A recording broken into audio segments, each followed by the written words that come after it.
Hello and welcome back. I'm Arumba. Thank you for joining me. Let's play some more Imperator, the Rise of the Roman Republic. All right, so let's go ahead. We're gonna let another month pass so that we can get some more oratory points. We now are friends with Quintus. Nice, friends with the military leader, which is good because we currently have 22 seats in the civic faction. The civic faction is going to gain seats over time because they're currently in power. While this is going to lose seats, this is going to lose seats. This one's going to be probably about the same, roughly. We might lose a seat or two here. These two are going to grow the most, which means over time, our two primary factions are going to be the civic faction and the military faction. And now that they are friends, when we switch from our current ruler to this ruler, they'll still be friends and we'll still have lots of support from the two dominant factions. Now, the next most dominant faction is possibly going to be the populist faction. I'd rather not get the populists in charge. When the populists are in charge, we have to pay 10% all power costs, which is not great. When the military faction's in charge, we get morale of armies plus 10, morale of navies plus 10. When the civic faction is in charge, which they are right now, we get build cost, build time, and national tax, which is great.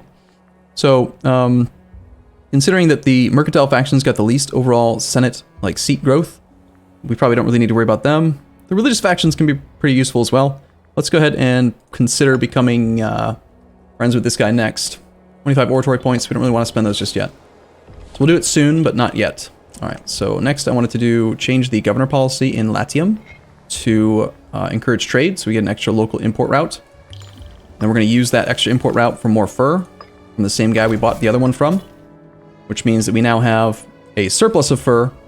So we get a 10% starting cap experience bonus everywhere in the country, but we also get an extra 10% experience in this current local location as well. So if we train troops, they're going to have lots of experience, which is good. Now, as Rome, we're going to want to build lots of heavy infantry. We do start off with some light cav. We've got 5 heavy infantry and 5 archers. We have tons of manpower, but our bonuses are just huge with heavy infantry. We've got 10% current heavy infantry discipline, but over time, we're going to pick up another 10% heavy infantry discipline here. We're going to get more morale of armies, heavy infantry offense. This side goes down and gets some other types of bonuses, but there's just lots of modifiers to heavy infantry as Rome. Heavy infantry defense down there. Heavy infantry cost reduction. So we're going to want to kind of stack some heavy infantry. They are kind of heavy. They weigh more supply weight than other troops, but that's okay. Now, I don't like the idea of training troops this way because, unfortunately, when you build 2 and you do what I just did, try to get an experience bonus, it'll just build in anywhere that it can. And we want to build specifically not there. Looks like actually we could only have trained it in our capital state anyway, so that's fine. But I still like to check to confirm that I'm training in the right location. All right, if we build all of those, we will be losing money over time, which is probably not a great idea. Let's cancel a couple of them. Maybe we'll keep 1, 2, 3, 4, 5. 5 more is fine. Okay. So we're trying to get support for this war deck. We're at 56 seats. We could just force it through and have a little bit of tyranny. Having some tyranny is not really a big deal. If anything, it'll make it easier to pass more stuff. We also gain loyalty with the military faction if we declare this war, so that's good. I can't, unfortunately, get our current character to 80 loyalty. Otherwise, I would try to do that. Sorry, 80 popularity. So yeah, we'll just declare this war. That seems reasonable. Force that through the Senate. And we'll have to march around. I don't think, can get military access through here. Negative opinion. Alright, we could lower fleet maintenance for now. Fort maintenance, let's see, we've got 3 forts. One in Saticula. We've got one... We've got a fort here. Got a fort in our capital, which is free. And we also have a fort in Veii. I don't think it's necessary to pay for this fort. It's in farmland. Let's just kill this fort, save some money.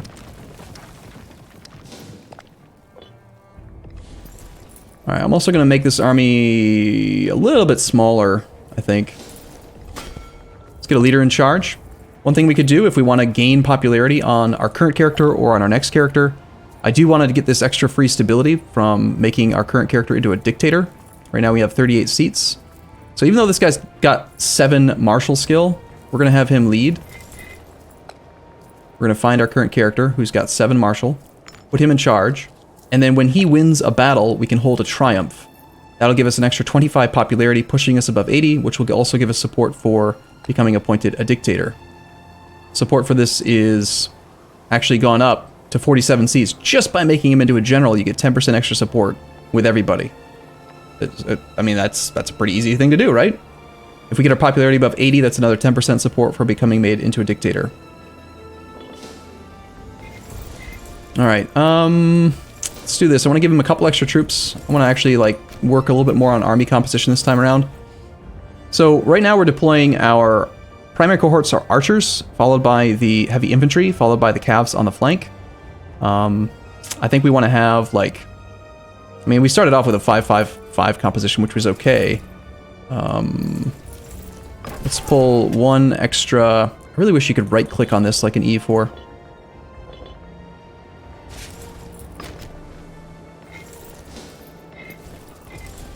One thing we could do is just allow our feudatories to do most of the work. They are more than capable of winning this war for us. One thing I think this game also lacks that I'd really like to see is some sort of mechanic that allows you to drill like an E4. Let's go ahead and turn naval maintenance back on because there may be some ships. No, there aren't any ships. Well, we could still run into some pirates. They could spawn. So these are the new troops that I just hired. Notice they have 20% bonus starting experience. This is, again, is kind of like drill, but not really. Reduces damage taken in combat by 6%, which effectively, 100 divided by 94, makes them about 6.4% stronger. So that's that bonus there. Trading in early furs with your initial hires is effectively stronger than the omen that we got. Because discipline plus 5.6 is, first off, it's less. But also, when you already have some discipline, each extra point of discipline is worth less than the first point. So that's a pretty strong bonus. It's one of the reasons I like to trade for early fur. But after you've trained the bulk of your troops, you can go ahead and cancel those trade routes and trade for other things that are more useful. I really wish that I could get rid of that sound effect for pausing. Okay, so 106 civic power. Trade routes, I think, is probably more important than getting another early invention. Let's do over in Campania. We want to get some basic stuff like, say, I mean, at this point, I really just want trade monies. We could go for some. If we get iron here, it's not actually going to do much aside from let us train train soldiers there, which we don't need. Macedonia is at -1 reasons for doing stuff. Can we just bribe them? They're losing money right now. Macedonia is probably not going to be a problem for us for quite a while, so they'd be a good person to trade with. Let's do some. Just get some basics. Let's just get fish. And again, that route, the primary reason I wanted to take it is because we get some money. 0.16 ducats a month. It's not a huge amount, but hey, we need money right now. We get some WOAD, tribesman happiness, regular wood, leather, each surplus. We're not going to have that. Freeman happiness, 5%. Slave happiness. Let's go for basic growth bonuses for now, everywhere. I do think growth is very, very slow and not really a... I feel like it's not enough, but you know what? I'll still take what I can get.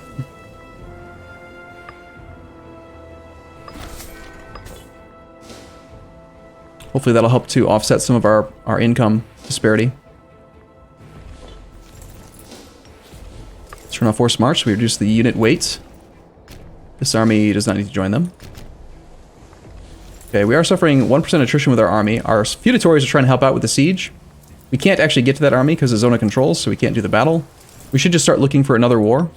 Unfortunately, with a Senate, if you try to declare a second war at the same time, one of the reasons that you lose a lot of support is because minus 30% country already at war with the military faction. So even if you have a strong military faction, they want you to do your wars one at a time. We could force it through, get more military seats. We're at 57 reasons anyway, like they almost want to do it. But I'd rather wait a little bit longer for the military faction to just have more seats on their own naturally over time. Then we can do it without taking the extra tyranny. The effects of tyranny are... primary culture happiness costs us technology, right? Primary culture affects your citizens. Citizens are going to reduce research ratio. So that's the biggest drawback, I think, there. The monthly loyalty from generals, admirals, and governors is kind of important. Slave output can be good because it's money, but I don't think we actually have a huge slave population yet. We currently only have 93 slaves.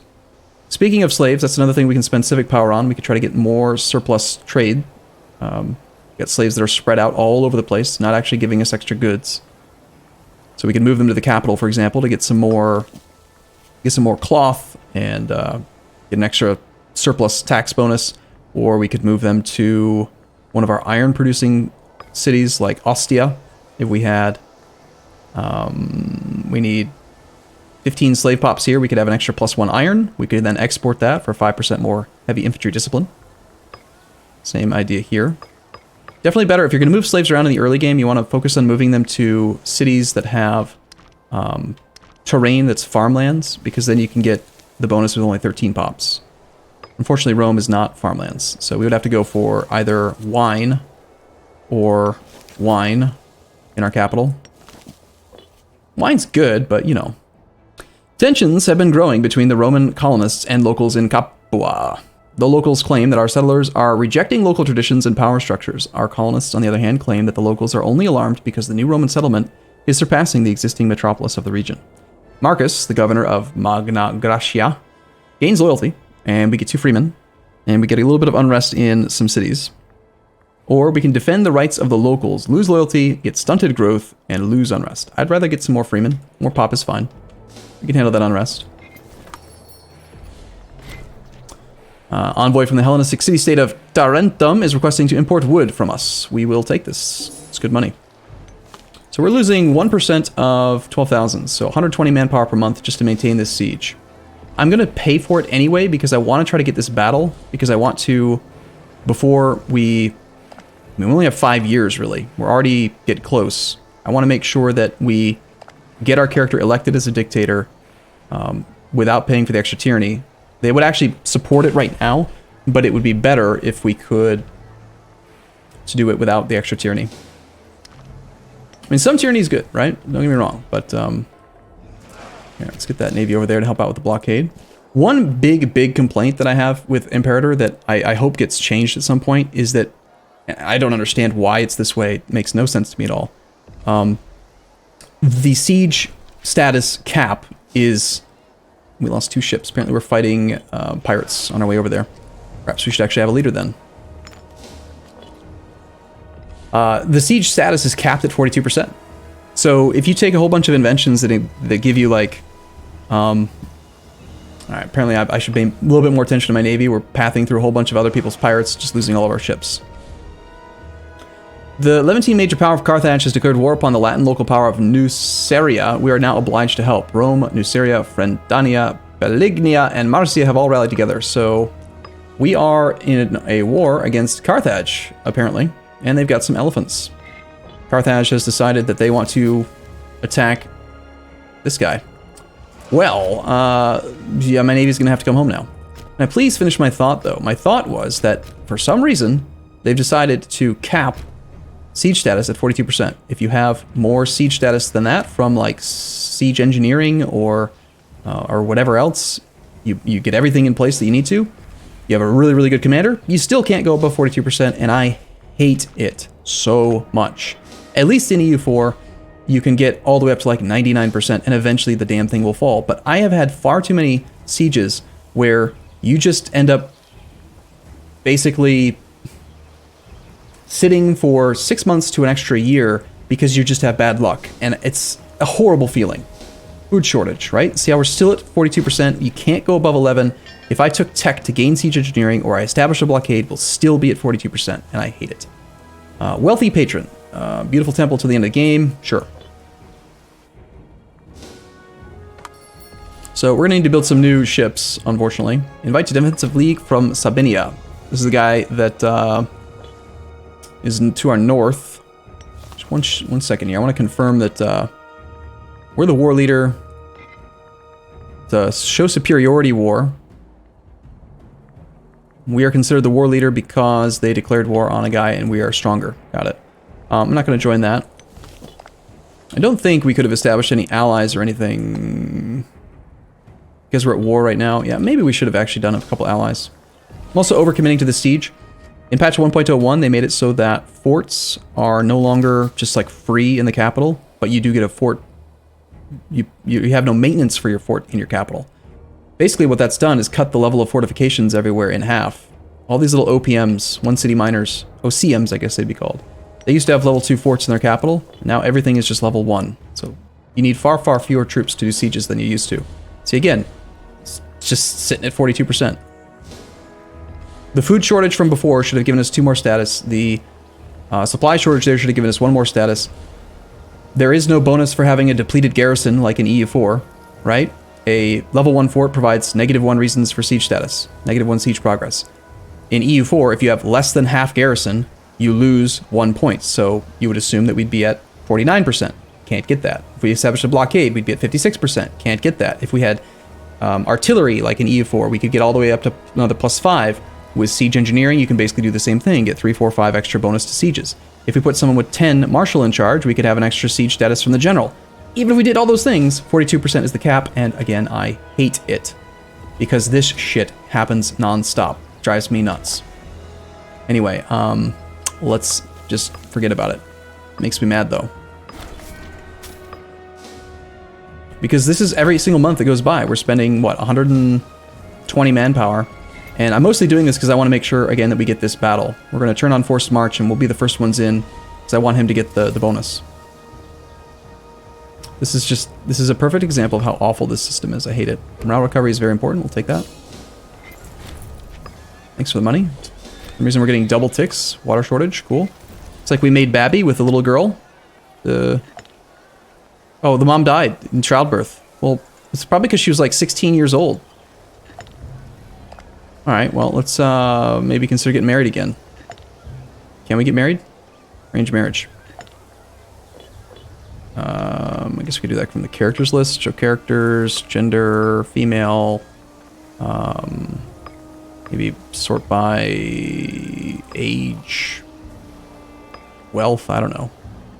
Popularity, prominence. The most prominent woman.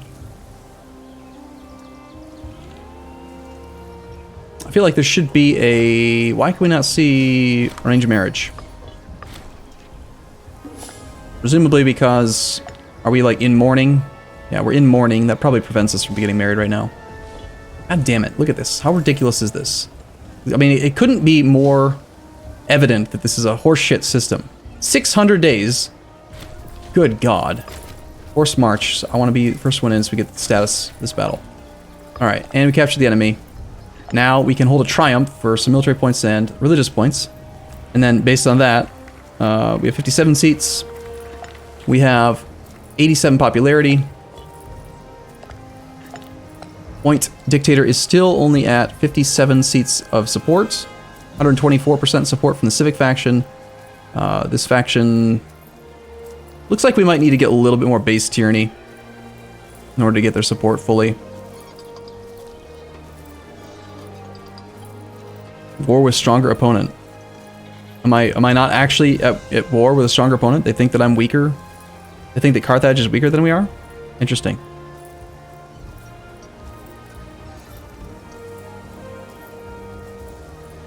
Okay, well, we're just gonna take the corruption. I want to get that extra free stability point. And then let's peace out with you. And here's the thing, we could force them to become a client state. That takes a relationship slot. The reason why we can't make them into a feudatory is because they are Greek traditions while we are Italic traditions. I feel like this could be explained so much better in this game, but it took a while to figure that out, and that is exactly why. You cannot make someone into a feudatory if they do not match your traditions.